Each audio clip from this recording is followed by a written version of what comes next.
সম্মানিত হাজিরিন, মালিক দিনার রহমাতুল্লাহ আলাই কে? তার নাম কি? মালিক দিনার রহমাতুল্লাহ আলাই।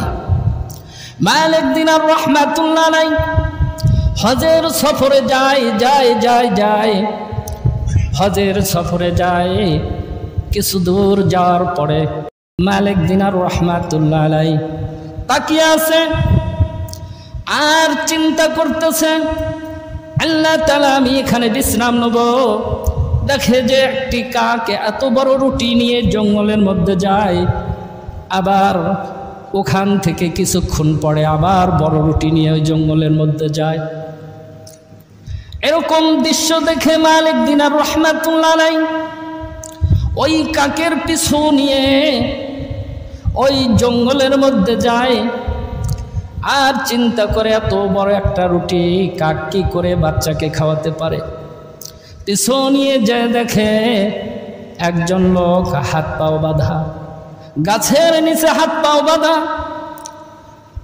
আর ওই কাকটি যে ওই গাছের নিচে যখন সামনে পড়ে, মালিক দিনার রহমাতুল্লাহ আলাই এরকম করে কাকটা এক ধাপ এগিয়ে আসে, আবার এরকম করে এক ধাপ এগিয়ে আসে, আবার এরকম করার পর ওই কাক ওই লোকটিকে সুন্দর করে ওই কাক ওই লোকের মুখে রুটিটা ছিঁড়া খাওয়ায়। বলুন সুবহানাল্লাহ। মালিক দিনার রহমাতুল্লাহ আলাই এই দৃশ্য দেখে আল্লাহ তাআলার কাছে আগে 2 রাকাত নামাজ পড়ে নিছে। আল্লাহ, একজন কাক একজন মানুষকে কি খাওয়াতে পারে? এটা কি সম্ভব? মালিক দিনার রহমাতুল্লাহ আলাই লোকটির কাছে যা বলে, ইয়া আখি, ও ভাই, তুমি মানুষ কিনা? বলতেছে, হ্যাঁ আমি মানুষ। আমি কি? মানুষ। প্রথম ভয় পাইছে, একজন কাক একজন মানুষকে কি এইভাবে রুটি ছিঁড়া খাওয়ায়? বলতেছি, আখি ভাই তুমি মানুষ কিনা? বলতেছে, ভাই আমি মানুষ। বলো তোমার কি অবস্থা? কয় আমি হজের সফরে যাই। কিছু ডাকাত আমাকে বেঁধে এই গাছের নিচে রাখে, আমি খিদার যন্ত্রণায় ছটফট করি।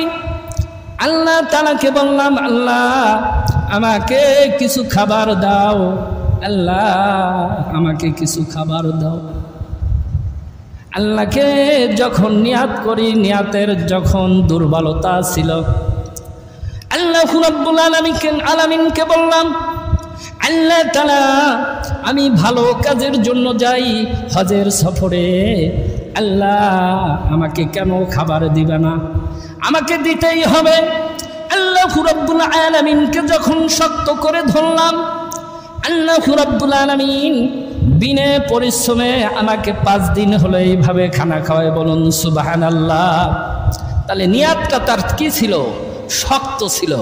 সম্মানিত হাজিরিন, আমার মুসল্লি ইকরাম, আল্লাহ রাব্বুল আলামিনের ঘর হবে, আর এটা যদি আপনাদের নিয়াত শক্ত থাকে, আর যদি দান খয়রাত করেন, আল্লাহর ঘরে যদি দান করেন, আল্লাহর ঘরে যদি আপনি সহযোগিতা করেন, অনেকজন দান না করলেও সহযোগিতা করে, এক অন্য আত্মীয়র কাছ থেকেও কিছু এনে দেয়। আমার তো নাই, আমার একজন আত্মীয় ধনী থাকতে পারে না? অবশ্যই পারে, তার কাছ থেকে কিছু এনে দেয়। এরকম করে যদি আপনি সহযোগিতা করেন, কিয়ামতের দিন আল্লাহ রাব্বুল আলামিন আপনাকে একটি বালাখানা দিবে। বলুন সুবহানাল্লাহ। আসলে আল্লাহর রাসূল সাল্লাল্লাহু আলাইহি সাল্লাম, তার একজন স্ত্রী ছিল খাদিজা। নাম কি ছিল বলেন তো? খাদিজা। আসলে আল্লাহর রাস্তায় এত দান করেছিল, তার কয় মণ স্বর্ণ ছিল? 40 মণ। কয় মণ বলেন তো? 40 মণ স্বর্ণ ছিল। এত দান করেছে, এত ধনী ছিল সেই যুগের একজন মহিলা, আল্লাহর স্ত্রী খাদিজা রাদিয়াল্লাহু তাআলা আনহা। সে কয় মণ স্বর্ণর মালিক ছিল বলেন তো? 40 মণ স্বর্ণের মালিক ছিল। আল্লাহ রাব্বুল আলামিনের এই দুনিয়াটা ইসলামের জন্য খাদিজা 40 মণ স্বর্ণ নাই, তার যত সম্পদ ছিল সবগুলো দান করে দিয়েছে। বলুন সুবহানাল্লাহ। সবগুলো কি করেছে? দান করে দিয়েছে। খাদিজা রাদিয়াল্লাহু তাআলা আনহা, আল্লাহর রাসূল সাল্লাল্লাহু আলাইহি সাল্লাম দাওয়াতের কাজে গেছে, আর রাত্রে এসে দেখে খাদিজা রাদিয়াল্লাহু তাআলা আনহা একজন 40 মণ স্বর্ণের মালিক রাত্রে একটা ছেঁড়া কাপড় বারবার সেলাই করে। কয় মণ স্বর্ণের মালিক? 40 মণ স্বর্ণের মালিক, ইসলামের জন্য দান করেছে। ছেঁড়া কাপড় সেলাই করে আল্লাহর রাসূল সাল্লাল্লাহু আলাইহি সাল্লাম এই দেখে বলতেছে, খাদিজা রে, তুমি এত ধনী ছিলে, 40 মণ স্বর্ণের মালিক ছিলে, ও খাদিজা, তুমি কি আমার কাছে একটি কাপড় চেতে পারো না? আল্লাহর রাসূল খাদিজার এই দৃশ্য দেখে খাদিজার দিকে চোখের পানি ফেলে কাঁদে আর বলে, খাদিজা, তুমি 40 মণ স্বর্ণের মালিক গো খাদিজা, এই মক্কার বড় ধনী ছিল, আজ তুমি ইসলামের জন্য সব দান করে দিয়েছো, আর রাত্রে তুমি এই 40 মণ স্বর্ণের মালিক কাপড়টা সেলাই করো। ও খাদিজা, তুমি কি আমার কাছে একটি কাপড় চেতে পারো না? খাদিজা বলতেছে, ইয়া রাসূলুল্লাহ,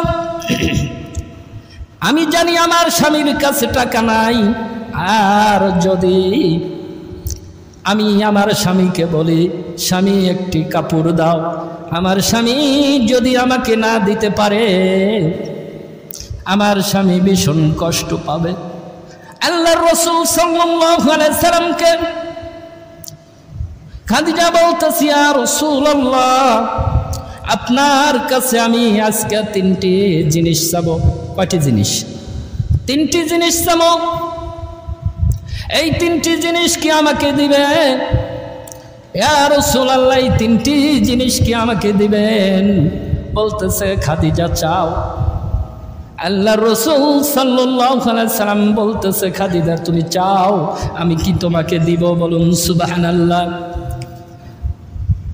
আল্লাহর স্ত্রী খাদিজা রাদিয়াল্লাহু তাআলা আনহা আল্লাহর রাসূলকে বলতেছে, ইয়া রাসূলুল্লাহ, আমি যখন মারা যাব আমাকে আপনার গায়ের জুব্বা দিয়ে যেন কাফন পরানো হয়। আল্লাহর রাসূল বলতেছে, খাদিজা, তোমাকে আমি আমার জুব্বাটা দিলাম, তোমার কি লাভ হবে? বলতেছি, ইয়া রাসূলুল্লাহ, আপনার জুব্বা যদি আমার গায়ে থাকে তাহলে আমার কবরের আযাব মাফ হইতে পারে। আল্লাহর রাসূলের জুব্বা যদি আমার গায়ে থাকে, কবর আমার সাথে বেদবি করবে না। বলতেছে, খাদিজা তারপরে কি চাও? বলতেছি, ইয়া রাসূলুল্লাহ, আমি মারা যাওয়ার পর ওই কবরের মধ্যে আমাকে যখন শোয়ানো হবে, তখন আল্লাহর রাসূল যেন কবরের চারপাশে ঘোরে। আল্লাহর রাসূল বলতেছেন, ও খাদিজা, এতে তোমার কি লাভ হবে? খাদিজা বলতেছে, ইয়া রাসূলুল্লাহ, আপনি যদি চারপাশে ঘোরেন তাহলে মাটি আমাকে চাপা দিতে পারবে না। খাদিজা, এটা আমি করলাম। তারপরে আল্লাহর রাসূল বলতেছে, খাদিজা তারপরে কি চাও? বলতেছি, ইয়া রাসূলুল্লাহ, আমি যতক্ষণ পর্যন্ত কবরের সওয়াব না দেব, এতক্ষণ পর্যন্ত আপনি ওই কবরের পাশ থেকে কখনো সরবেন না। আল্লাহর রাসূল বলল, খাদিজা এটাও আমি করলাম। সম্মানিত হাজিরিন, আল্লাহর পথে যারা এত টাকা পয়সা দান করেছে, মক্কার ধনী 40 মণ স্বর্ণের মালিক এত কষ্ট করেছে, আর আমরা এই দুনিয়ার মধ্যে বালাখানার জন্য আমরা যারা বহির্গাতী মসজিদে টাকা পয়সা দিব এবং অর্থ তো দিব, চোম দিয়েই আল্লাহর ঘরটা যারা এই কাজটা সম্পূর্ণ করবে কিয়ামতের দিন তাদের জন্য বালাখানা হবে। বলুন সুবহানাল্লাহ। তাহলে দান করার দরকার আছে কিনা বলেন তো? অবশ্যই আছে। আল্লাহ রাব্বুল আলামিনের কাছে যদি একটি দান কবুল হয়ে যায়, সারা পৃথিবী তুলে দিলে, এক পাল্লায় তুলে দিলে, আর যদি দান কবুল হয়ে যায় পৃথিবীর চেয়ে ভারী হয়ে যাবে। বলুন সুবহানাল্লাহ। সম্মানিত হাজিরিন, এই জন্য আপনাদের এই ঘরটা, আসলে এই মসজিদে আমি অনেক দিন ছিলাম, এখন আমার ইচ্ছা হয় যে এই বড় মসজিদটায় যেন আমি নামাজ পড়ায় আপনাদের সামনে একটু, আমার ইচ্ছা হয়। এখন আপনাদের কতটুকু ইচ্ছা হয় জানি না, আমার খুব বড় ইচ্ছা হয় আপনারা কাজ শুরু করেন এবং অর্থ দেন, সহযোগিতা করেন। অর্থ না দিলেও কিছু কিছু মানুষের সহযোগিতা অনেক দাম আছে না নাই বলেন তো? অবশ্যই আছে। আর যদি মিং শাররিল ওয়াসওয়াসিল খান্নাস, হৃদয়ের মধ্যে কুমন্ত্রণা থাকে, যে অমক করতেছে তমক করতে, ওরাই করুক গা। এই আল্লাহর ঘর আমি গত জুমায় বলেছি, এটা কিন্তু আগুন। এই অর্থ যারা নেয়, যারা কাছে রাখে, তাদের অনেক টেনশন থাকে। আমি গত জুমায়ও বলেছি, আগুন নিলে কমে না, বাড়ে। এখানে মোমবাতির আগুন আছে মসজিদে, আপনি নিয়ে যাবেন, এটা নেওয়াও জায়েজ নাই। সম্মানিত হাজিরিন, এই জন্য আসলে এটা খুব কঠিন। আপনি যদি চান যে এত বড় দায়িত্ব আমি এটা পাবো, টাকা পয়সা মসজিদের রাখবো, এটা ভুল ধারণা। আল্লাহ তাআলার কাছে চান, অর্থর মালিক হলো আল্লাহ। সম্মানিত হাজিরিন, আসলে আমরা এই চিন্তা চেতনা করতেছি যে মসজিদের টাকা পয়সা সব কিছু আমার কাছে আসলে হয়তো আমি এই কাজটা সম্পূর্ণ করতে পারবো, আসলে তা নয়। এই জন্য আল্লাহ তাআলার কাছে নিয়াত শক্ত করে ধরতে হবে যে কাজটা করব এই দুনিয়াতে। আসলে দুনিয়াতে আমরা যারা দান খয়রাত করি, এবং সামনে কোরবানি আসতেছে, কিন্তু এটারও প্রস্তুতি নিতে হবে। কোরবানি কিন্তু 3 প্রকার। কয় প্রকার? 3 প্রকার কোরবানি। আমরা অনেকেই অনেক মসজিদে এটা জানে না, অনেকে আমরা এই সম্পর্কে আলোচনা করে না। কোরবানি কিন্তু 3 প্রকার। কয় প্রকার? 3 প্রকার। এখন ওই কোরবানির আগে বলি, হয়তো মনে না থাকতে পারে। কোরবানি ওয়াজিব, বলেন তো কি? কোরবানি ওয়াজিব। কোরবানি ওসিয়ত। কোরবানি কি? কোরবানি ওসিয়ত, কোরবানি মান্নত। এই জন্য কোরবানি মানুষের জন্য 3 প্রকার। যার টাকা পয়সা আছে, ধন সম্পদের মালিক, তার জন্য কোরবানি কি বলেন তো? ওয়াজিব। আর কোরবানি মান্নত, অনেকেই মান্নত করে যে আল্লাহ আমার যদি 5টা মেয়ে হয়েছে, এইবার একটা ছেলে হলে একটা কোরবানি দেবো, এটা মান্নত করলো। এই কোরবানি গোস তার জন্য খাওয়া জায়েজ নাই, এটা মিসকিনের জন্য। কোরবানি ওসিয়ত। ওসিয়ত বোঝেন? ওসিয়তটা হলো একজন অনেক টাকার সম্পদের মালিক, একটা ছেলে। কয়টা ছেলে? আসলে তার 100, 200, 300 বিঘা, বা ইন্ডাস্ট্রিকের মালিক 14-15টা ইন্ডাস্ট্রিকের মালিক, একটাই ছেলেকে ওসিয়ত করে যাচ্ছে, বাবা আমি যদি মারা যাই, তুমি যতদিন বেঁচে থাকো, আমি এত সম্পদ থুয়ে গেলাম, প্রত্যেক বছরে এরকম করে তুমি একটা করে গরু কোরবানি দেবে, এত টাকা। এটা কি করে গেল? ওসিয়ত করে গেল। এই জন্য কোরবানির প্রস্তুতিও আমাদের নিতে হবে। আমি বলতে চাচ্ছি যে আল্লাহ রাব্বুল আলামিনের কাছে দান যদি মানুষের কবুল হয়ে যায়, কি হয় বলেন তো? কবুল হয়ে যায়, পৃথিবীর চেয়ে ভারী হয়ে যায়। বলুন সুবহানাল্লাহ।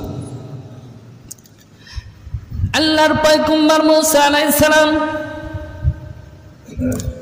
আল্লাহর এক বান্দা লক্ষ লক্ষ টাকা দান করেছে, লক্ষ লক্ষ টাকা দান করেছে, কিন্তু লোকটা গরিব হয়ে গেছে। জামানার পয়গম্বর মুসা আলাইহিস সালাম আল্লাহ তাআলার সাথে কথাবার্তা বলার জন্য যায়। লোকটি ডাক দিয়ে বলতেছে, জামানার পয়গম্বর মুসা, আমি আল্লাহর রাস্তায় এত টাকা দান করেছি, আমার দানগুলো কবুল হয়েছে কিনা জানি না। জামানার পয়গম্বর মূসা আল্লাহ রাব্বুল আলামিনের কাছে শুনে আসবেন আমার কত টাকা কবুল হয়েছে। জামানার পয়গম্বর মূসা আলাইহিস সালাম আল্লাহ রাব্বুল আলামিনের কাছে যা বলতেছে, আল্লাহ তোমার এই বান্দা অনেক টাকা দান করেছে, লোকটির কয় টাকা কবুল হয়েছে? আল্লাহ রাব্বুল আলামিন বললেন, মূসা ওই বান্দার 1টি টাকা কবুল হয়েছে। বলুন সুবহানাল্লাহ। কয় টাকা? 1 টাকা কবুল হয়েছে। আল্লাহর পয়গম্বর মূসা আলাইহিস সালাম লোকটিকে বলতেছে, আসার পথে বলতেছে, ভাই তুমি যত টাকা দান করেছো কবুল হয় নাই, তোমার 1টি টাকা কবুল হয়েছে। কয় টাকা? আসলে লোকটা কিছু কিছু মানুষ কিন্তু বেকায়দার থাকে না, বেকায়দার থাকে।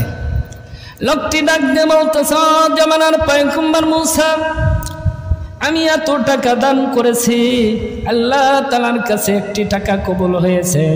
যাও যাও আল্লাহ রাব্বুল আলামিনের কাছ থেকে ওই টাকাটা আমাকে এনে দাও। জামানার পয়গম্বর মূসা আল্লাহ তাআলার কাছে গেছে, আল্লাহ তোমার বান্দা ওই টাকা চায়, সে তোমাকে ওই টাকা দিবে না। আল্লাহ রাব্বুল আলামিন মূসা আলাইহিস সালামকে বললেন, বুখারী শরীফে লেগেছে, বুখারী শরীফে আল্লাহ রাব্বুল আলামিন মূসা আলাইহিস সালামকে বললেন, জামানার পয়গম্বর মূসা ওই 1টি টাকা দুনিয়ার কোনো জিনিস কিনতে পারবে না।